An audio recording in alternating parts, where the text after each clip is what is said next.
고인이 미성년자이던 시절 교제를 하지 않았습니다. 그리고 고인이 저의 외면으로 인해 또 저희 소속사가 고인의 채무를 압박했기 때문에 비극적인 선택을 했다는 것 또한 사실이 아닙니다.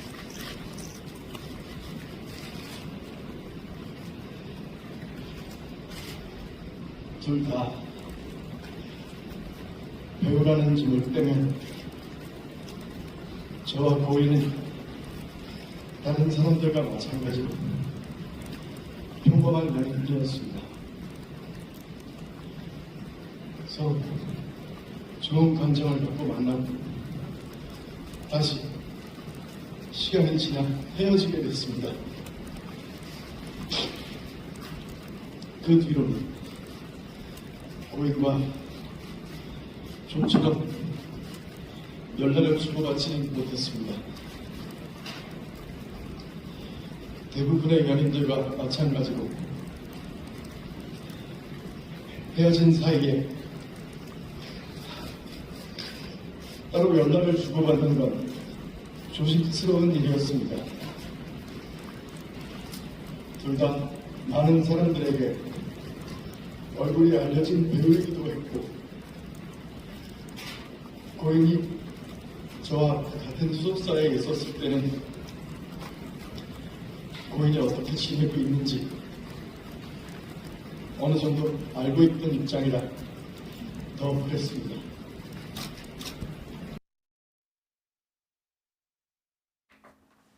네, 정의롭고 품격 있고 합리적인 중도 개혁 보수를 지향하는 방송 뉴스엔진 정답은 없다. 제가 다시 돌아왔습니다. 여러분들 혹시 나가실까봐 제가 영상 나가는 중간에 전전긍긍을 했습니다. 여러분 함께 해주셔서 감사하고요. 저희가 매주 수요일 오후 5시는 대한민국 최고의 특종 메이커, 네, 문화부 안진용 기자님 함께 합니다. 안녕하세요. 네, 안녕하세요. 안진용입니다. 제가 오늘 입은 옷은 다람쥐. 네, 다람쥐. 아니, 오늘 네네. 제가 이 옷을 입고 이제 여러분께 선언을 했죠. 아, 이게 6월까지 나는 요거 입겠다. 네, 그랬더니 많은 분들이 좀 빨아서 입어라.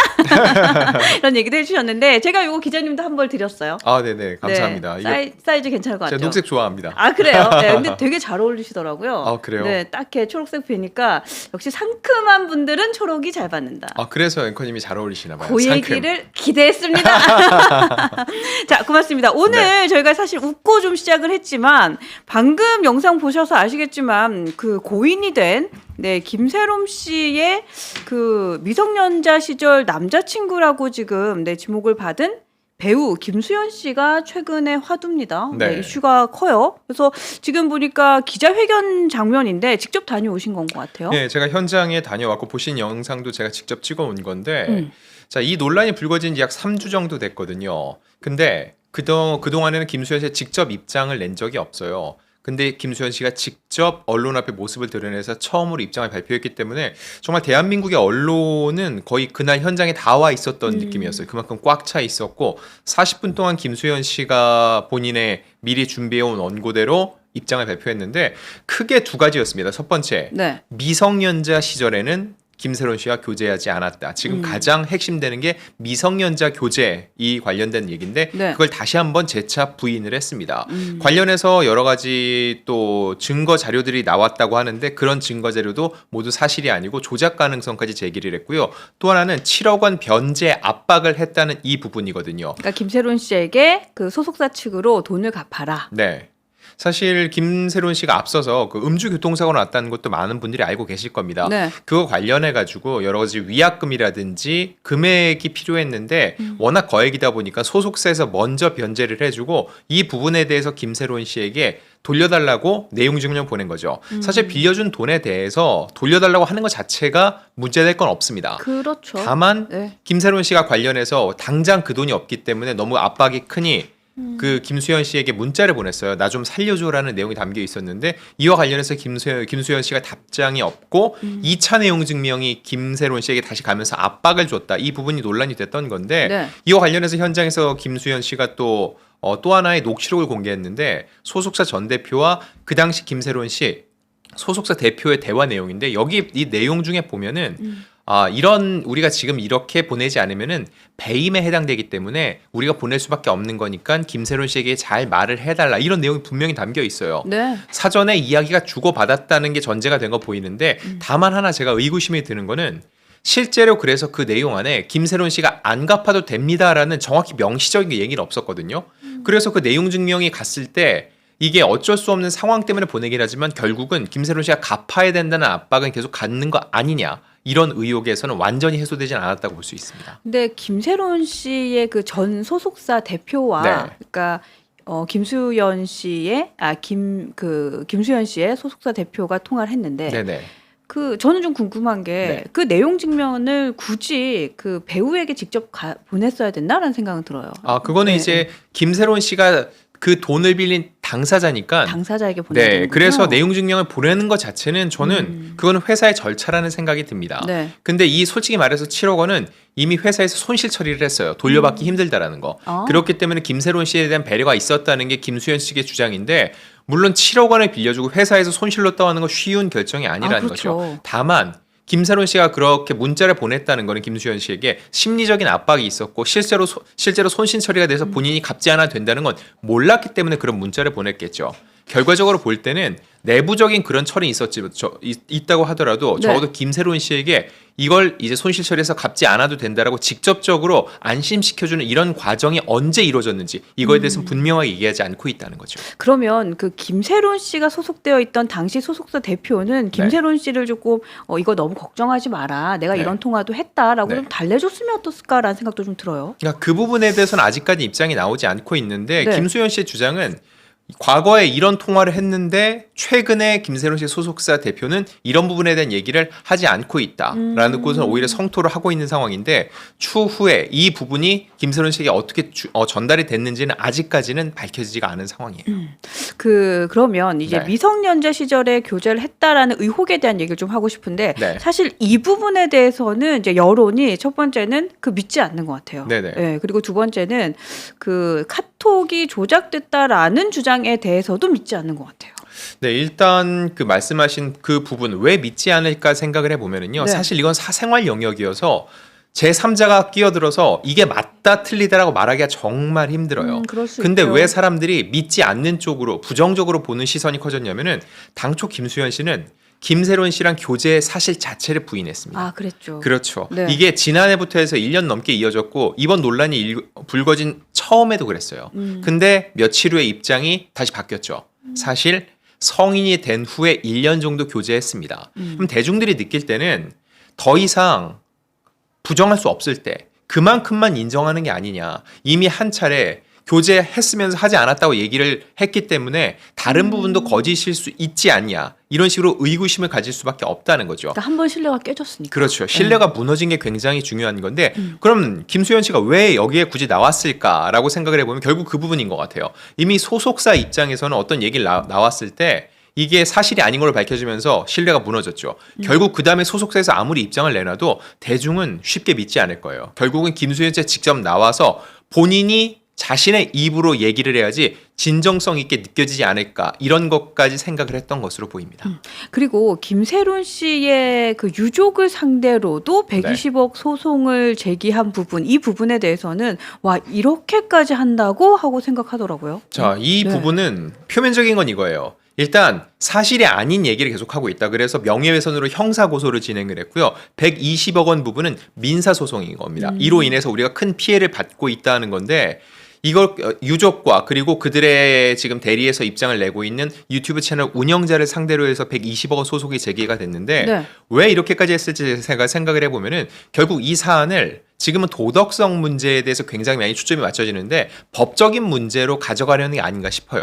왜냐하면 법적인 문제로 가져가면 그때부터는 수사기관을 통해서 시시비비를 가리게 되죠. 일단은 이 결과가 나오기까지 시간적 여유가 있기 때문에 이 상황을 수습할 수 있는 시간적 여력을 번다는 그런 측면도 있을 것 같고, 그리고 김소연 씨 입장에서는 정말로 억울한 게 있다면은 네. 지금 본인이 아무리 억울하다고 해도 대중이 들을 단계가 아니라는 거죠. 그래, 맞아요. 근데 실제로 김소연 씨의 주장대로 수사기관에 모든 것을 제출해서 수사기관이 딱 봤는데 이거는 김소연 씨 말대로 시기적으로 맞지 않거나 무언가 이거는 편집이 들어간 것 같다. 그런 발표가 나오면은 여론이 또 한번 뒤바뀔 가능성도 있겠죠. 이런 여러 가지 상황을 고려해서 개인적으로 주고받는 게 아니라 이제는 제3자 이 법적인 판단을 통해서 우리의 신뢰를 구축하겠다. 그런 측면으로 소송을 제기한 것으로 보입니다. 그 김수현 씨의 그 기자회견을 보고 네. 또 일련의 최근에 이제 여론을 좀 보면서 지금 저희 댓글에서도 그렇지만 참 네. 많은 걱정들 해요. 그러니까 어떤 네. 걱정을 하냐면 그 요즘은 사실 심리적인 압박이라던가 또 여론에 이렇게 밀려서 네. 또 좋지 않은 선택들을 하는 연예인들 또 네네. 정치인들을 봤잖아요. 네. 그래서 우리가 또 한 번 이렇게 좀 원치 않은 일을 겪는 게 아니야라는 걱정들도 참 많이 하는 것 같아요. 사실 이 부분은 너무 어려운 문제인데 네. 이런 논란이 불거졌을 때 그렇기 때문에 걱정하니까 아예 다루지 않는 것이 옳은지 아니면 다룰 때 과연 어떻게 다루는 게 맞는지 방법론적인 얘기가 나오는데 네. 제 개인적인, 그리고 저도 보도를 하면서 지키려고 하는 건 뭐냐면은 저는 사생활적으로 최대한 이제 확인이 안 되는 부분에 대해서는 다루지 않으려고 합니다. 아, 네. 네, 그리고 양측에서 나오는 증거가 제시됐을 때 그 증거를 기반으로 한 얘기를 우선적으로 들으려고 하고요. 지금 이 시점에서 우선은 이제 정말로 수사기관에서 수사가 시작되면은 법적인 판단이 받게 되잖아요. 네. 그게 나올 때까지는 개인적으로 적어도 인신공격이라든지 심리적으로 그 사람을 압박할 수 있는 그런 댓글이라든지 너무 치우친 보도는 최대한 자제할 필요가 있을 것으로 보입니다. 근데 사실 우리나라 언론이 참 그게 필요한데 네. 그걸 다 알고 있는 것 같아요. 참 네. 필요하다는 거 알고 있는 것 같은데 그럼에도 불구하고 가면 갈수록 조금 더 자극적으로 변해가는 것 같고 그래서 사실은 되게 안타까운 일이 많은 것 같고 좀 그래요.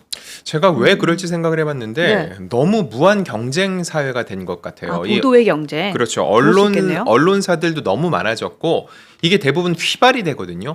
이 이야기를 깊게 취재한다기보다는 어떤 유튜브 채널의 주장이 나오면은 이런 주장이 나왔다. 그 다음에 진위 여부를 가려서 플러스 알파가 된 보도가 아니라 그런 주장이 제기됐다. 그리고 그런 비슷한 보도가 많이 나오니까 내 기사가 클릭 하나 더 올리기 위해서 여기에 자극적인 문구를 하나씩 더 달고 혹시 할 수 있는 여러 가지 이제 단서들을 다는 거죠. 이런 거 아닐까라는.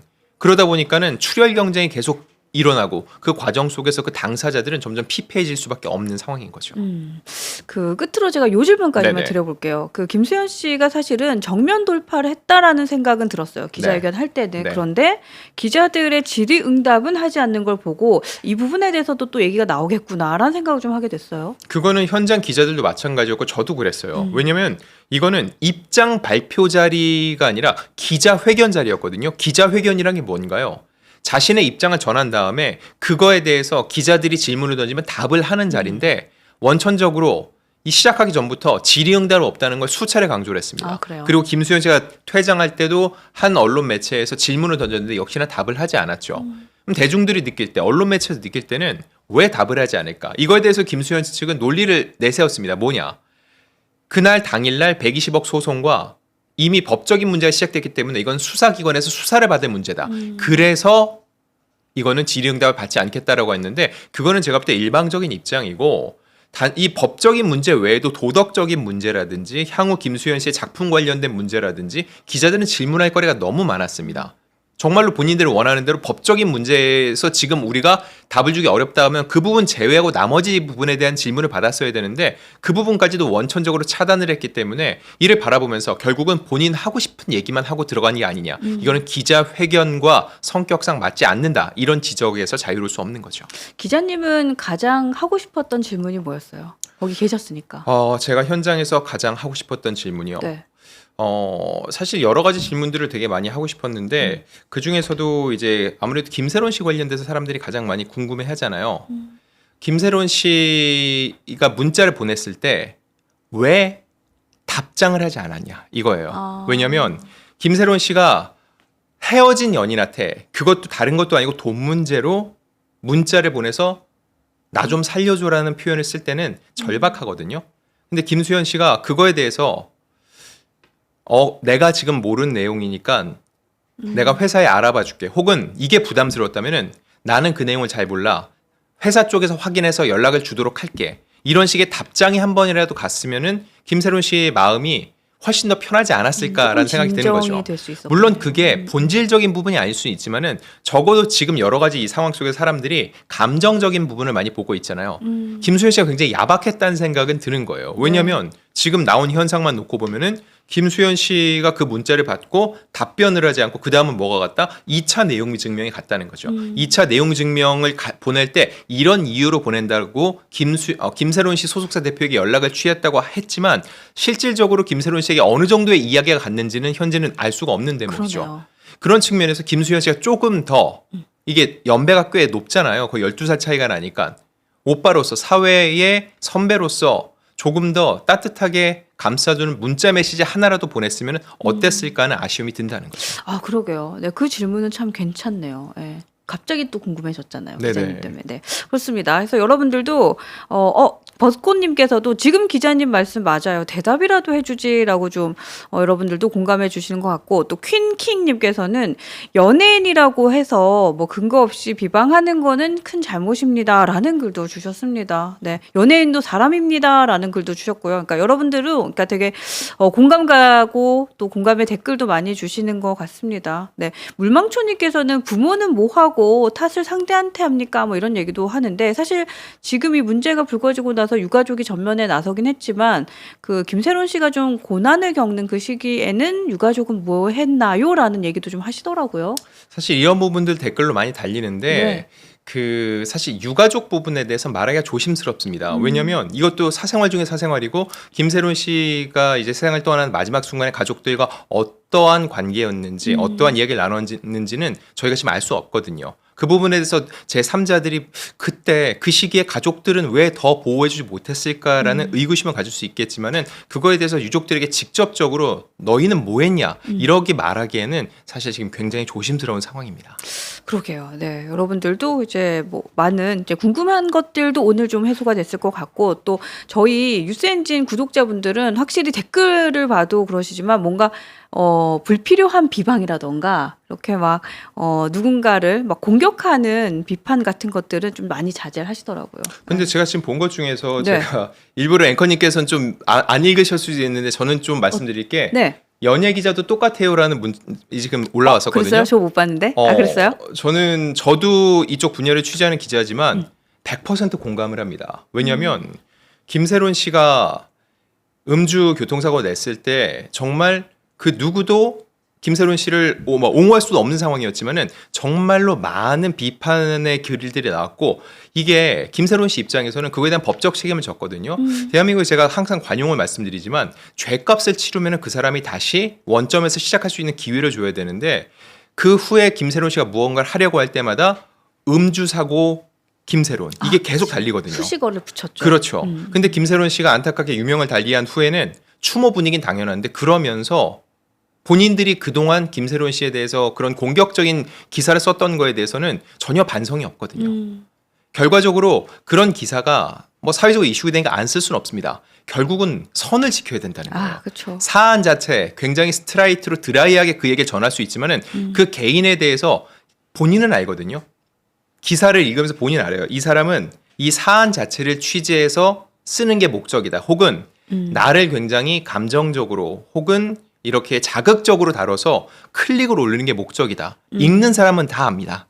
내 얘기이기 때문에. 맞아요. 예, 네. 이런 측면에서 기자들 정말로 반성해야 되고 갑자기 이 상황에서 그들은 전혀 자기들은 그렇지 않은 것처럼 굉장히 김새론 씨는 그동안 옹호해온 것처럼 이런 식으로 표현하는 거 이런 문화도 굉장히 사라질 필요가 있습니다. 기자님 말씀에 극 공감한다는 분도 계십니다. 예, 저도 사실 많이 공감이 되고, 그러니까 이게 누구 하나의 문제가 아니라 이 사회적인 구조적인 문제인 것 같아요. 네, 맞습니다. 예, 그리고 네. 이제는 충분한 반성과 또 반복이 되지 않았으면 좋겠다라는 생각을 하게 됩니다.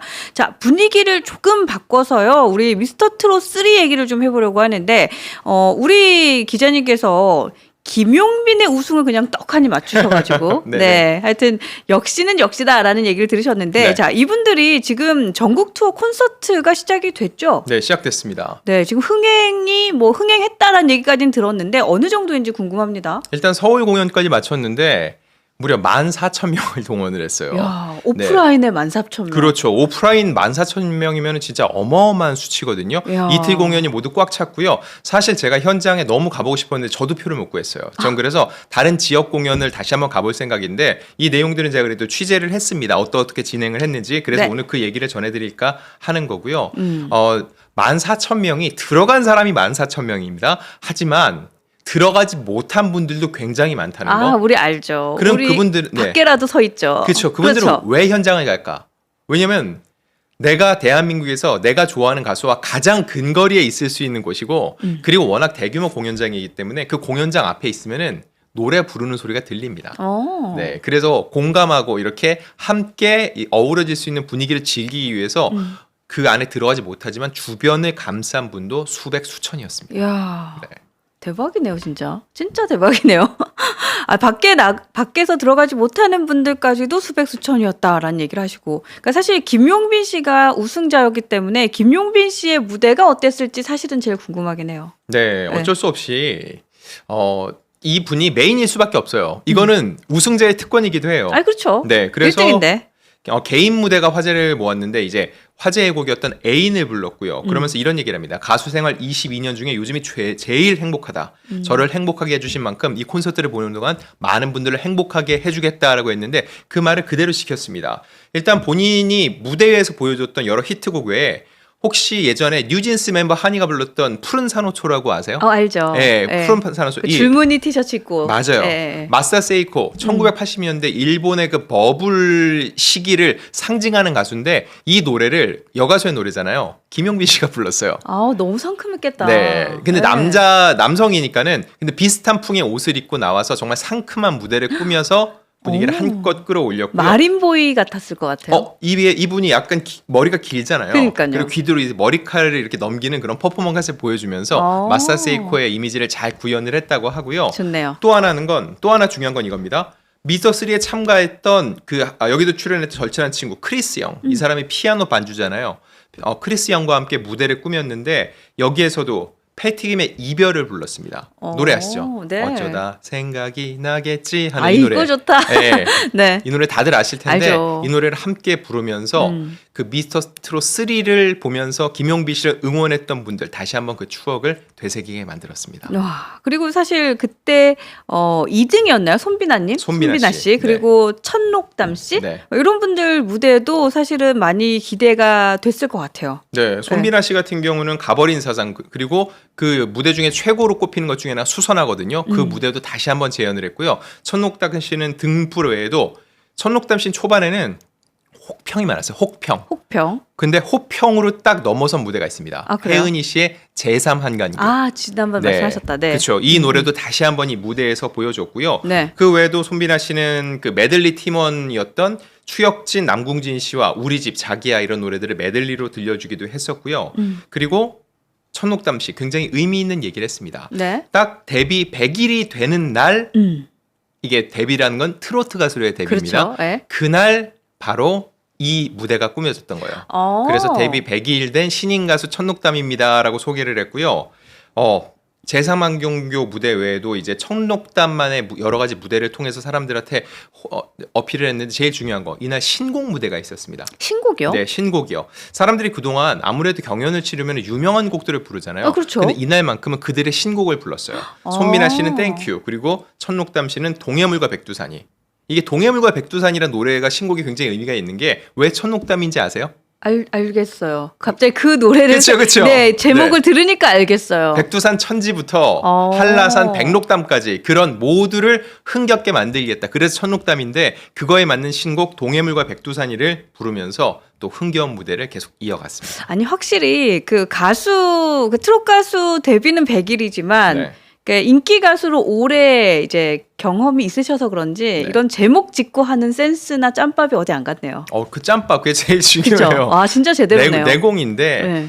천록담에게 사람들이 무엇을 바라는지를 정확히 아는 거죠. 이거는 그러니까. 경험에서 오는 거예요. 누가 가르쳐줘서가 아니라 이정이란 가수로 본인이 쌓아온 게 있기 때문에 천록담으로서도 굉장히 자연스럽게 이렇게 또 이미지 변신이 가능했던 건데 네. 무엇보다 천록담 씨 신장암 투병을 극복했잖아요. 그러면서 생사를 넘나들면서 삶을 새롭게 산다는 느낌이거든요.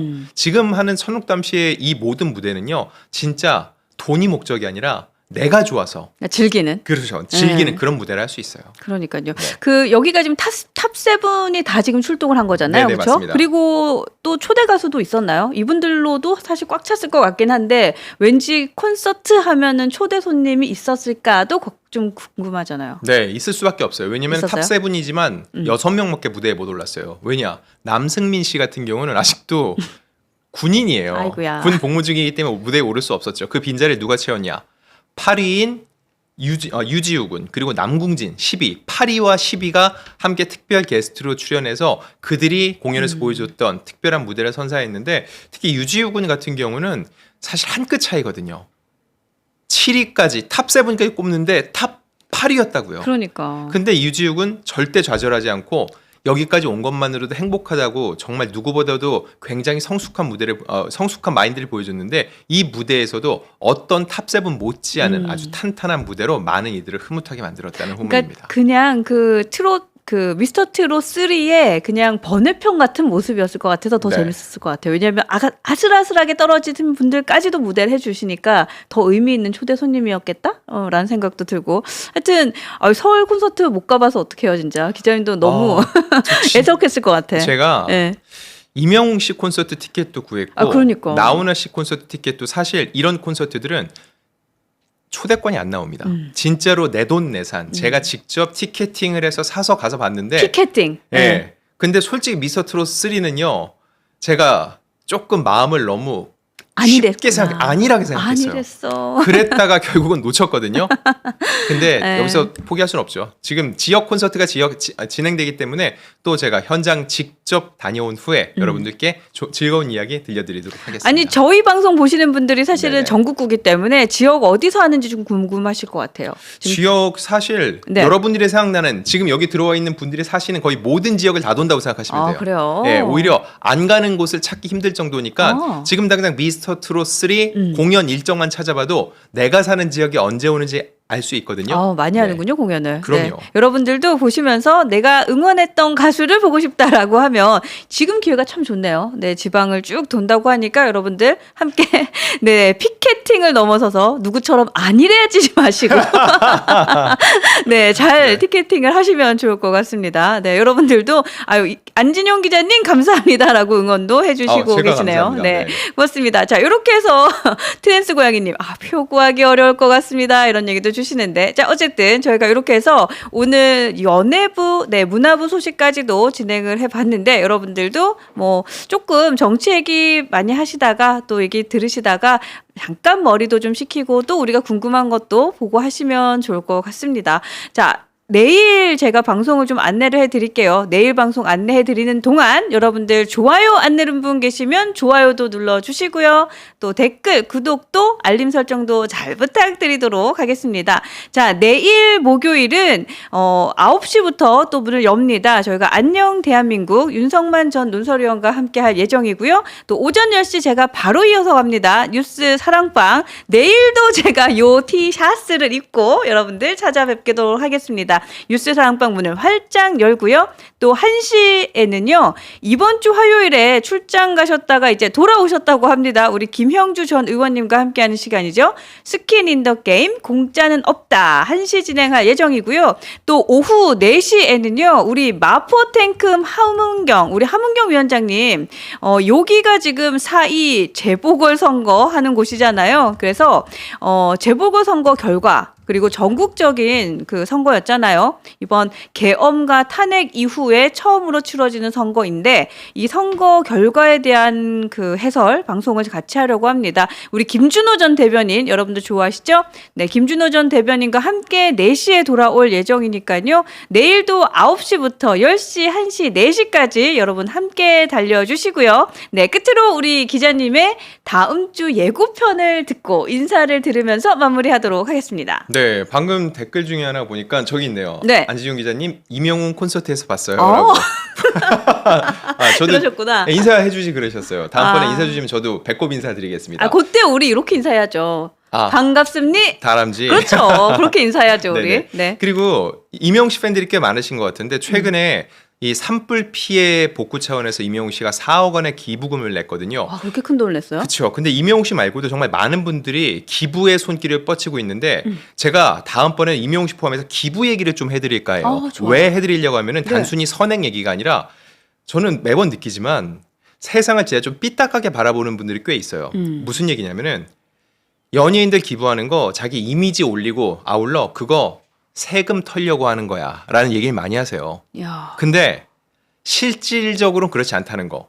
아, 제가 그래요? 그래서 정확히 이 기부금이 어느 정도의 세제 혜택이 있는지 그리고 정말로 그 사람들이 자기 이미지 쇄신 목적으로 기부를 하는 것인지 이 기부 연예인 기부 관련된 얘기를 다음 주 이명웅 씨의 4억 기부 얘기 포함해서 여러분들께 전해드리겠습니다. 와, 재밌겠다. 사실 그것도 굉장히 그 의미가 있는 것 같고, 여기 하나 제가 보태면 네. 저희 뉴스 엔진이 작년에 그 약속을 하나 했어요. 뭔가요? 네, 작년에. 그래서 네. 요거 약속 이행했다고 제가 오늘 낮에 딱 올렸는데 그 얘기를 해주셨는데 네. 저희가 작년 10월부터 라이브를 했거든요. 그래서 10월, 11월, 12월 3달 동안 하는 라이브에서 발생하는 여러분들의 슈퍼챗은 기부하겠습니다.